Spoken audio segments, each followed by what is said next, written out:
Hey guys, welcome back to another episode of the Physiology Secrets podcast.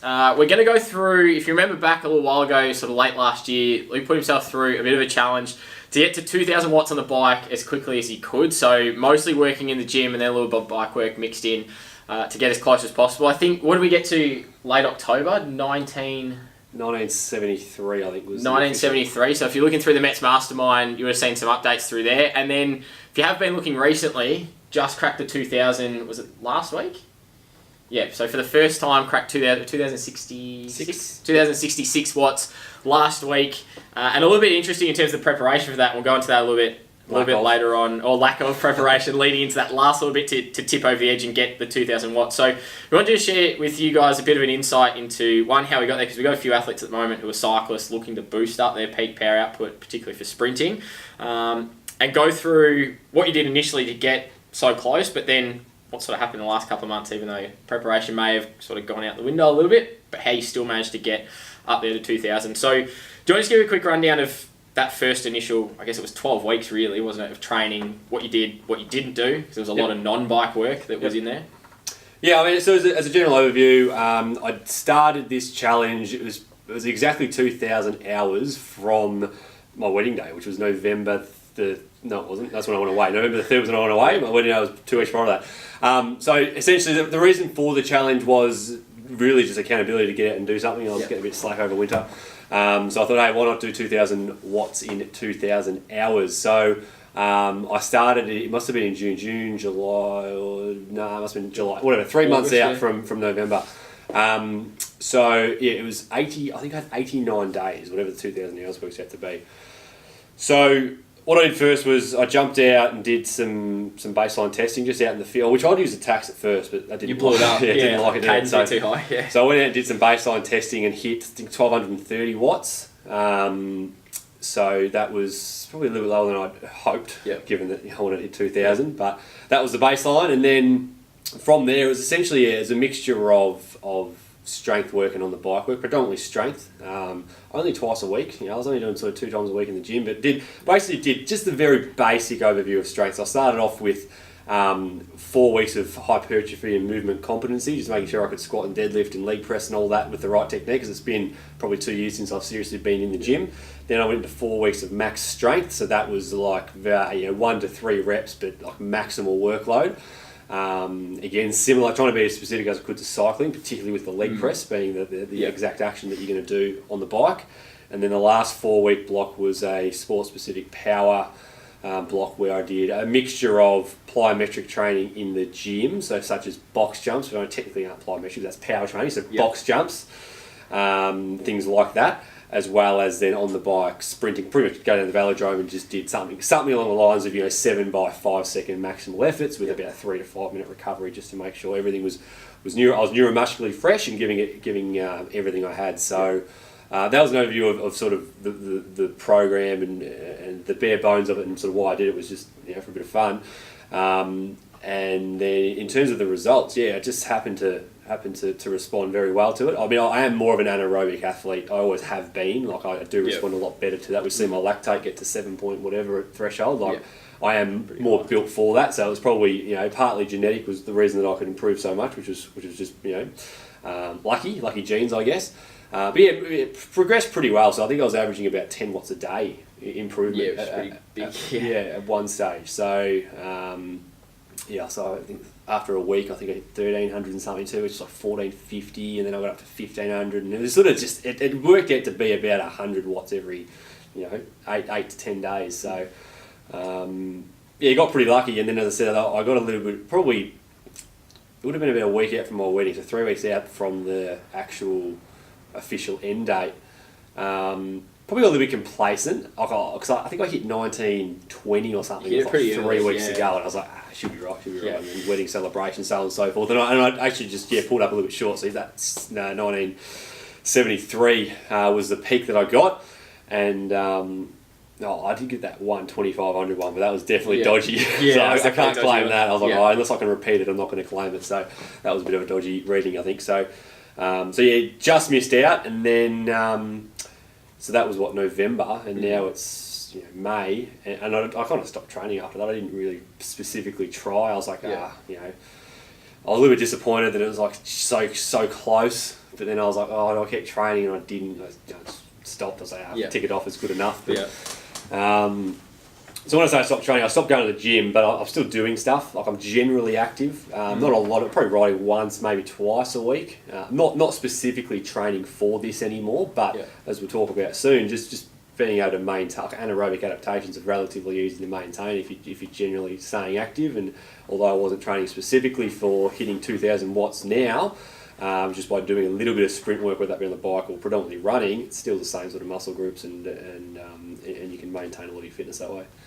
Yeah. So overall, how many months does that work out to be? Was it 5 months of not doing too much specific stuff almost now? Yep. Yeah, about that. 5 months of not doing too much sprint specific, but stayed on the bike a little bit to at least be doing something is obviously maintained enough to then allow you to put out 2,000 watts. So. In terms of the adaptation to start with, what were the main adaptations that you would have gone through, particularly from the gym side of things? Because if you have a look right through exactly the ins and outs of your program in that initial block of training that got you most of the way there,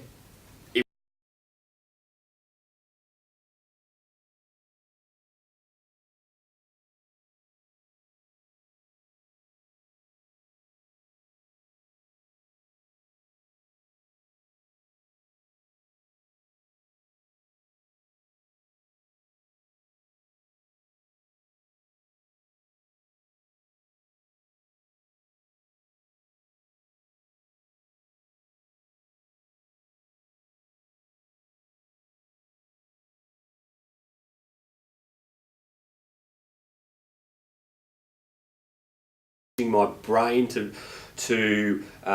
switch on the right muscle groups at the right time, right muscle fibers at the right time. So it's been a long time since I've been in the gym, 2 years or so. So I wanted to make sure that I could connect my muscle with my mind, so that we could firstly fire as many motor neurons as possible. So it's all good having muscle fibers. If you can't actually fire them to work and to contract, no point. So that's number one. So that was the first goal. And that's why you'll see at home, if you don't do a lot of strength training, you do some stuff for 4 weeks, you probably you'd be lifting. You progress very quickly. You're not getting any bigger. You're not even getting any stronger. You're just starting to activate the muscle fibers that have always been there, but just aren't connected properly. So that was the first goal, and then the second goal was max strength and hypertrophy. They're all interrelated. So that was like, all right, now that I can activate these muscle fibers, I want to get them bigger.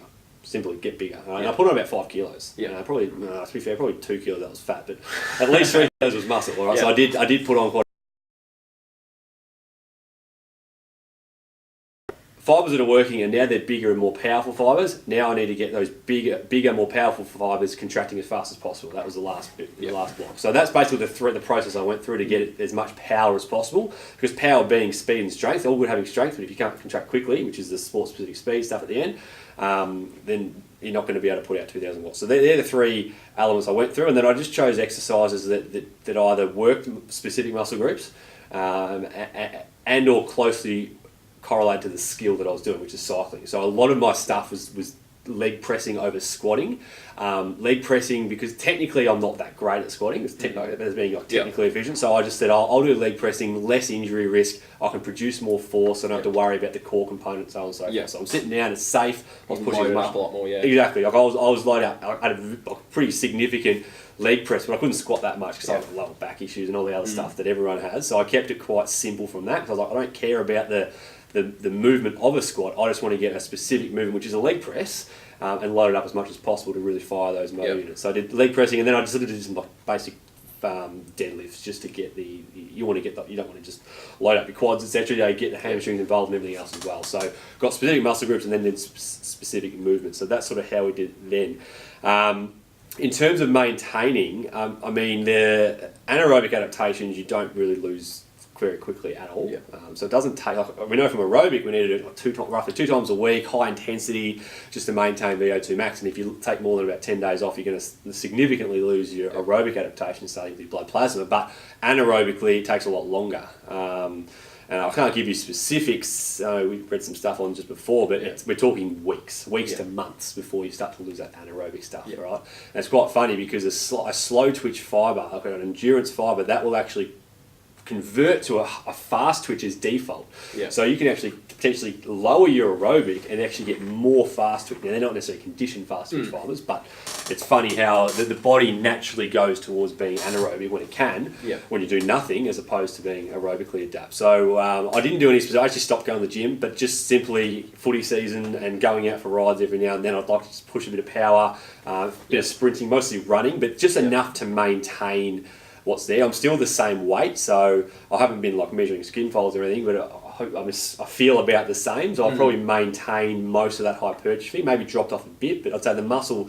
size is about the same. In theory, the neural adaptations should be somewhat maintained because it's not like I've done nothing, I'm still active. I'm not necessarily going out squatting, deadlifting, so on and so forth, but I'm still doing those movements, so I should still be able to turn on those fibres. They're still the similar size fibres, and then it's just how can you then correlate that to 2,000 watts, and I'm putting it down to being really fresh on the day. I actually came off about 7 days, not a purpose taper, but it just so happened that I had stuff on, and I basically did 7 days of very minimal training, and I came in really, really fresh. And I only hit it once, but because I was just happened to. I spun down to the velodrome with Dimmer, and we did the couple of efforts, and I hit it, and then I was like, I couldn't even hit it again, but I hit the 2,000 watts because I was relatively fresh off 7 days of not much, and that was enough. And if you think about it, 2,066, I did hit 1973, so improvement wise, it's 4%. So. A taper will do that, and not that it was a purpose taper, but I said a taper of freshness will do that to you. So I'm putting it down to actually just maintaining through just normal sporting activity, basically, and then having just being fresh on the day has been enough just to sneak into that 2,000. So in terms of where to from here, could I get up again? I probably could, to be honest, if I really wanted to, because it's half genetic, half trained. Or could I get to 2,500? Maybe that's getting ambitious, but. Maybe there is some scope for a bit more improvement in there as well. Depending if I can be bothered. If you get back in the gym and keep leg pressing. What did your leg press get to at one point? 450 was one 450? RM. Yeah, so 450 for one, and I was doing 410 maybe or 420 for three. So I started off, and it's come into the neuro adaptations there. So I started off at 360 for three. And I remember ages ago, as like an 18, 19-year-old. Pretty keen cycles, and I did do a lot of gym work. I think I peaked at 390. So even though I haven't been in the gym for ages, still maintain a reasonable amount. In theory, maybe I'd be a bit stronger naturally just by maturing and all the rest. But in theory, relatively the same. And then with the adaptation to the 3-4 week blocks, got that up to sort of 450. But whether I get that now, I don't know. But maybe it's worth some content going down and trying. Yeah, absolutely. And like you said, we were sort of having a bit of a quick look through some of the research. We found one article that was talking about particularly quadriceps strength over, and then talking about a bit of detraining. That a lot of it was 60% neurological, so that connection between the brain and the muscle, and then about 40% of it was attributed to hypertrophy, so the actual size of the muscle. So, like I said, even if you have lost a little bit, it's that connection between the brain and the muscle that's probably the key part that's allowed you to fire more parts of the muscle, activate more in the first place. It's going to help you push a lot more wattage, and then that last little top up, if you get back in the gym and try and put on size again, put on another 5 kilos of muscle mass, maybe does that peak power go up even further than what it already is. Interesting. In terms of maintenance, like we said, it doesn't take much. You mentioned there's a few things that you've obviously kept some high intensity in there with footy season. Come back and doing a bit of sprinting, running wise, so maybe that's transferred across.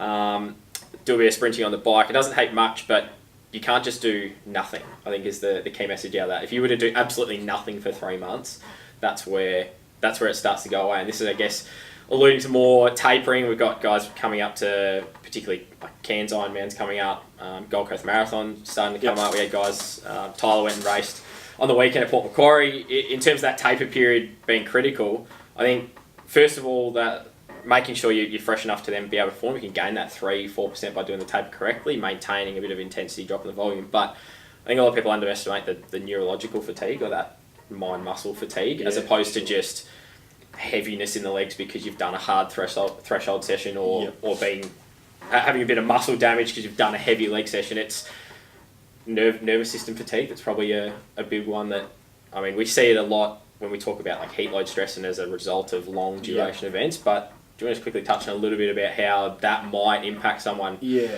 Like I said, 7 days of being relatively fresh, not doing a lot, maybe it's just that nervous system being fully ready to go.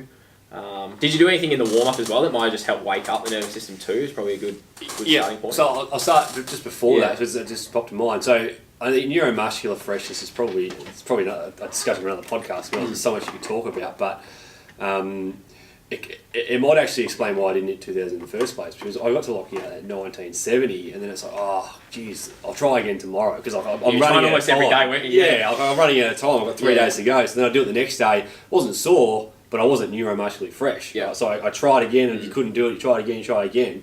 So I could have actually done nothing for a week and probably hit it then. Just again, not because I was sore, purely from the neuromuscular freshness perspective. So I mean, for triathletes, it's important. Obviously, we're not doing maximal efforts in racing in terms of like repeat sprint and so on and so forth, but it certainly is a factor. But if you do a proper taper, 7-14 days, whatever you want to do, depending on you, the neuromuscular system will probably take care of itself. But in terms of where you're going out with the warm up, you don't just go out and smash out 2000 like that. You can talk about post activation potentiation. That's the one. Where you do basically you need to do a few practice sprints essentially. One to warm up the muscle, but even not for that reason. For neuromuscular, you can't. You just need to wake everything up essentially. Let's just keep it simple. Wake everything up. You got to ease into it a bit. So same with lifting, same with anything. It's hard to just go from 0 to max without doing a few essentially warm-up sets or reps or whatever you want to do. So I did a couple of sprints. I think I did 2. I don't know, we did about 4 or 5. I think I did 2. We cycled down there, so that's 20 k's. No, it's not 10 k's, 20 minutes.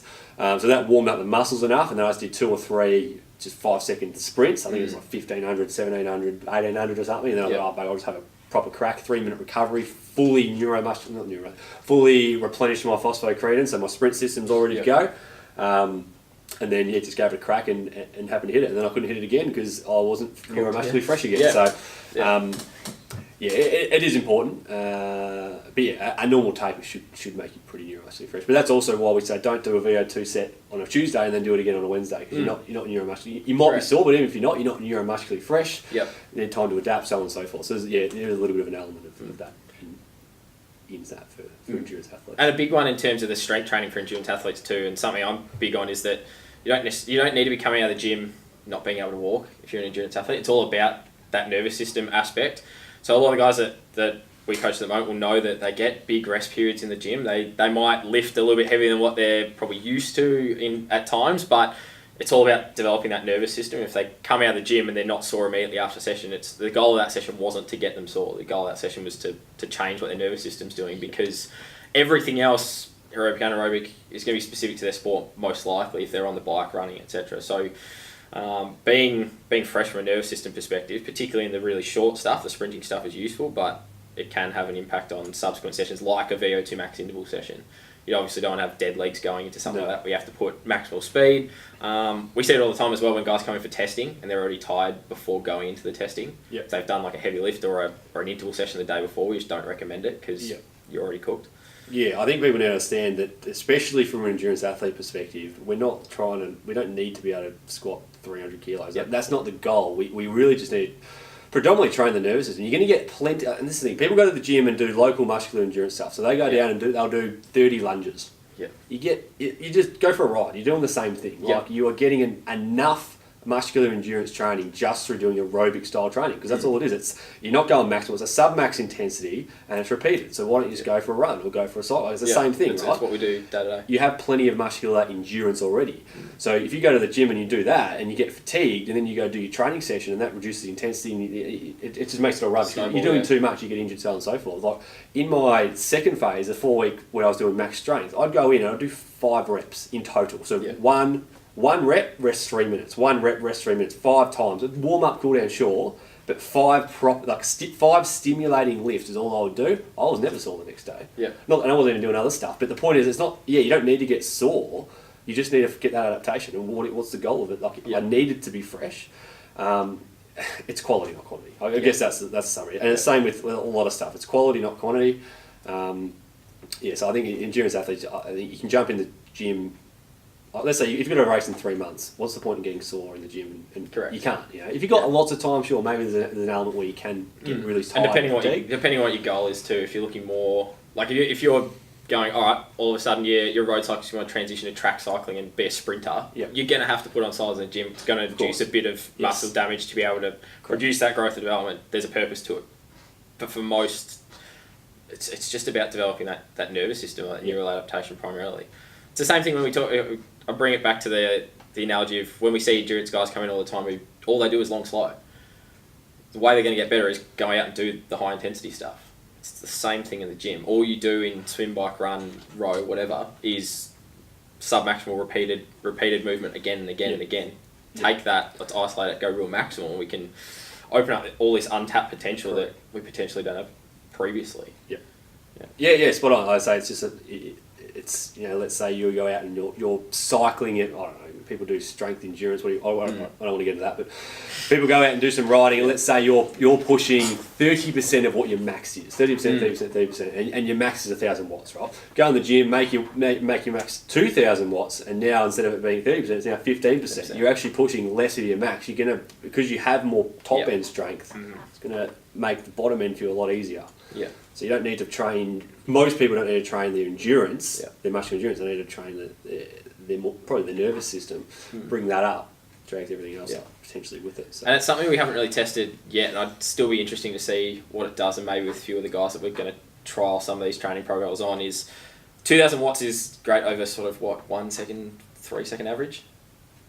Really short period of time you held that 2,000 for. Oh yeah. A second, maybe, instantly. 2 tops. Yeah. But in terms of how it translates to maybe like the end of a crit race, instead of potentially before only being able to get to maybe 1,300 at the end of a crit race in a sprint, does that now mean if your top end's now 2,000, can you now hold 1,600 watts at the end of a race when you're fatigued, or what percentage of that now you can hold? I'd be interested to see. Yeah, I'd have to do some testing what it is. Yeah, there are other elements. Fresh legs for a flying 200 is different to an end of a crit race. So if I'm at an end of a crit race and if I'm not as aerobically fit and I've got more lactic acid build up, I call it anaerobic. It's called anaerobic reserve capacity. So it's like, let's say I'm on the limit. I'm already above threshold when I get to the sprint, and then I start to push out, even just say 1,000 watts. That's going to put me over the limit very, very quickly, and I'm going to fatigue. So hydrogenized lactic acid is going to slow your muscular contraction. So I did it the other, maybe month or 2 months ago. I went to ride with the Croydon Cycle Works guys a bit. We had a sprint finish at the end of a hill, and I'd actually come off I was pretty aerobically unfit, and I think I peaked at about 1,350. Yeah. And at that time, I probably could have done 1,900 on fresh legs, but because by the time we got there, been a bit sneaky, and they put the hammer down early to try to get a bit of fatigue in the legs, and I could only hit about 1,350. So it's a combination of the two. If I came into that sprint with plenty of anaerobic reserve left, I wasn't flooded full of lactic acid, for sure I'd be able to hit 1,100 as opposed to my previous peak on fresh leg was 1,230. I can already hit 1,350 on fatigue legs. So there is that element, but then as soon as you get to the you're talking about the end of it, a continuous event, and you've got lactic acid in there. It's not just how much power. It's actually not even power. It's more of your anaerobic capacity. How much power can you put down in the presence of all that crap in your legs? Essentially. Yeah, absolutely. So hopefully, I reckon we'll leave it there. Covered a fair bit, but hopefully it gives you a bit of insight into how eventually it got to 2,000 watts. If anyone is interested in understanding a bit more about the training program, we did write it up a little while ago, so feel free to send an email through to nick@metsperformance.com if you are interested in seeing that training program. We can sort it out from that end. But otherwise, as always, hope you enjoyed this episode of the Physiology Secrets podcast. Any question or anything you have, feel free to leave them in the Mets Mastermind, and we'll see you in the next video.